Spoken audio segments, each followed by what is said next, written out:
My name is Helen Davis, and I'm an employee of the DeWitt District Library. And I'm currently reading Year Zero by Rob Reid. I don't usually read very much science fiction. It's usually a bunch of incomprehensible made-up names. Basically the plot's just a chase kind of thing. But this is a novel that is very different. Nick Carter is a lawyer at an entertainment fund that deals with copyright violations in the music industry.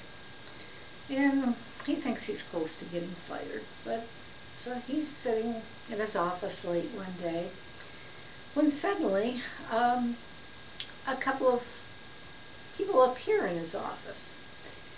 And he asks the secretary if they have an appointment, but no one knows how they got past the elaborate security that the building uses post 9/11. They're very unusual looking people. One's a red-headed mullah complete with a turban, and the other is a nun with a very tight-fitting habit that's really clinging to her curves. When they begin to disclose their problem to Nick Carter, he's convinced that it is one of the pranks being played on him by his very humorous family. They claim to be extraterrestrials from the end of the galaxy, and they feel that their alliance has a major problem with Earth copyright laws. It seems that at the far reaches of the galaxy, the planets have ended all conflict. They've gotten things ultimately developed technologically. And so what they concentrate are what we regard as the liberal arts.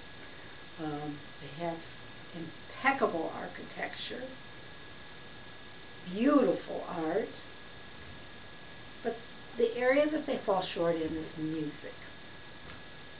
Anything that they can produce sounds like either a cat howling or somebody scratching on the blackboard.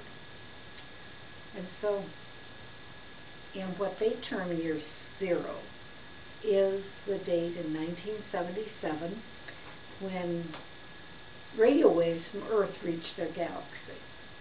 And they're sitting there watching Welcome Back Carter, suffering from boredom, when all of a sudden the theme song comes on, and they're awestruck. The caliber of music that Earth produces basically sends them to nirvana. They have nothing like this and are entranced. Everyone begins to listen to any kind of music that they can hear from Earth, but they are especially fond of rock music.